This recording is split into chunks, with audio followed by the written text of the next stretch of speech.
Usisahau kusubscribe, like na kubonyeza alama ya kengele. Asante.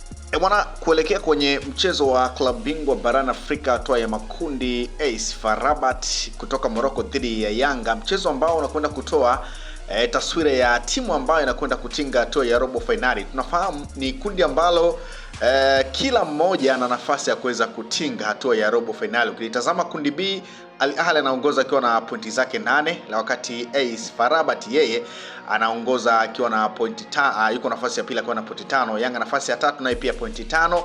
Nafasi ya 4 ni JS Kabylie kutoka kule Nigeria akiwa na pointi 2. Utofauti wa Yanga na AS FAR Rabat ni magoli ya kufunga na kufungwa. Sasa mchezo wa Yanga na FAR Rabat ni moja kati ya mchezo ambao unakwenda sasa kumtoa mmoja ambaye anaweza akaungana na Al Ahly kuweza kutinga hatua ya robo finali. Sasa kuelekea kwenye mchezo huo bwana, tumeona hamasa zikiendelea kutolewa kwa klabu ya Yanga kama watashinda mchezo huo, na moja kati ya taarifa ambayo nakusogezea ni juu ya ahadi kutoka kwa GSM, boss wa klabu ya Yanga, mdhamini mkuu wa klabu hiyo, akiahidi lundo la pesa kama timu ya Yanga itaweza kuibuka na ushindi dhidi ya AS FAR Rabat. Sasa taarifa inazungumza kwamba bwana, taarifa za ndani zinaweza kuwa mfadhili wa klabu ya Yanga Gharib Said Mohamed maarufu kama GSM ameweka bonus nono kuelekea mchezo wa maamuzi ambapo Yanga wanatarajiwa kumenyana na FAR Rabat. Bana, hatua hiyo imekuja ikiwa ni sehemu ya kuongeza morali na ari kwa wachezaji pamoja na benchi la ufundi kuelekea pambano hilo muhimu. Kutokana na uzito na umuhimu wa mchezo huo, tajiri huyo ameamua kutenga kitita cha shilingi bilioni 3 kama motisha maalum endapo timu hiyo itafanikiwa kupata matokeo chanya. Bonus hiyo inatajwa kuwa moja ya motisha kubwa kuwahi kutolewa na mfadhili huyo katika historia ya club. Bana, iwapo Yanga watafanikiwa kupata ushindi dhidi ya FAR Rabat, matokeo hayo yatawezesha kufuzu moja kwa moja kwenda hatua ya robo finali, jambo ambalo linaifanya mechi hiyo kuwa ya kihistoria na yenye pressure kubwa kwa pande zote mbili. Mashabiki wanasubiri kwa hamu kuona kama motisha hiyo itazaa matunda uwanjani. Bwana, kwa nini tunazungumza pengine kwamba Yanga kama watashinda wanakwenda moja kwa moja hatua ya robo finali? Ni kama Yanga watashinda watafikisha alama 8, na ukishafikisha alama 8 basi watakuwa wamesaliwa na mchezo mmoja, ambao huo mchezo kama watapoteza maana yake watakuwa wanaendelea kusalia na alama 8, ambapo FAR Rabat akaja akashinda mchezo wake wa mwisho naye atakuwa na alama 8. Kitakachombeba Yanga ni head to head. Kwa sasa kafu waangalii idadi ya magoli ya kufungwa na kufunga hata kama wamelingana point. Wao wataangalia namna ambavyo wamekutana. Na ukitazama mchezo wa kwanza Yanga dhidi ya FAR Rabat, Yanga aliibuka na ushindi wa goli 1-0 kwenye uwanja wa pale New Amani Complex visiwani Zanzibar. Kwa hiyo kama mchezo ujao Yanga atashinda afu mwingine akapoteza akasalia zile alama 8, kwa maana hiyo Yanga atakuwa na advantage ya kushinda mechi zote dhidi ya mpinzani ambao wanalingana point. Na hata kama Yanga atatoa sare kwa maana ya Yanga atafikisha point 6, FAR Rabat atafikisha point 6. Michezo ya mwisho atakaocheza Yanga atafikisha alama 9, FAR Rabat alama 9. Lakini tutaangalia head to head ya Yanga na FAR Rabat. Mchezo wa kwanza New Amani Complex Yanga alishinda goli 1-0. Mchezo wa pili wametoa sare. Kwa hiyo bado Yanga atakuwa anabebwa na head to head. Lakini kama FAR Rabat watashinda mchezo dhidi ya Yanga kwa kuanzia magoli 2 kuendelea, basi hata kama mchezo wa mwisho kama Yanga atashinda, FAR Rabat atabaki na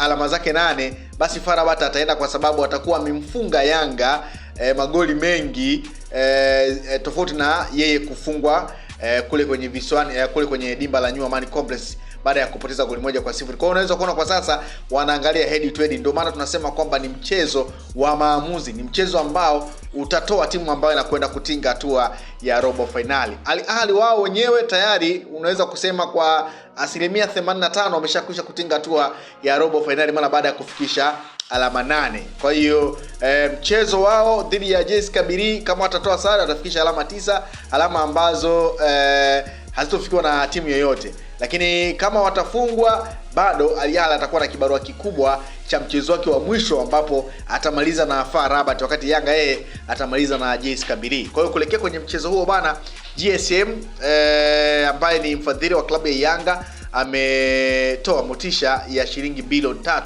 kama klabu hiyo itaibuka na ushindi dhidi ya FAR Rabat kwenye mchezo huo wa maamuzi.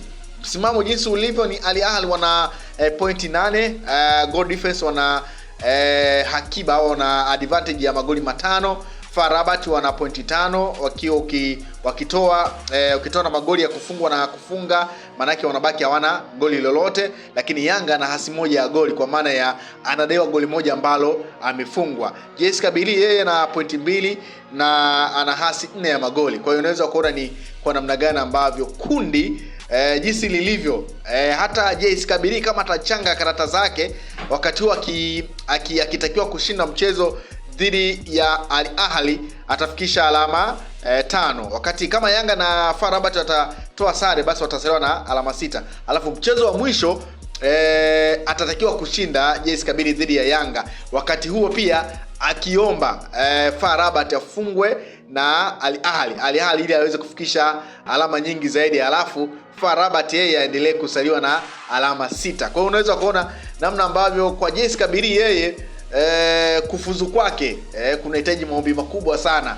Yaani kunahitaji kuombea mabaya wapinzani wako. Lakini kwa Yanga na FAR Rabat wao maamuzi ya kutinga tu robo finali yako kwenye miguu yao, kwa maana wao ndio watatoa maamuzi kwamba mimi naenda ama siendi. Kwa hiyo ni namna ambavyo kundi lilivyo kwenye kundi B la klabu bingwa barani Afrika, Yanga dhidi ya FAR Rabat, mchezo ambao unakwenda kuwa mgumu kwa pande zote mbili. Tunafahamu ni moja kati ya timu ambazo ukivitazama vikosi wachezaji wenye viwango bora. Tumeona Yanga wakifanya usajili kwenye dirisha dogo la usajili, wameongezeka kina Alan Okello, Depo Aurelio, lakini pia Mohamed Damaro Kamara kwenye eneo la katikati. Kwa hiyo unaweza kuona ni kwa namna gani ambavyo pia mchezo unakwenda kwa mgumu. Mchezo wa kwanza wa Yanga dhidi ya FAR Rabat hakuwemo Alan Okello wala Mohamed Damaro Kamara hakuwa sehemu ya kikosi. Kwa hiyo tunakwenda kushuhudia maingizo mapya kwenye mchezo dhidi ya FAR Rabat.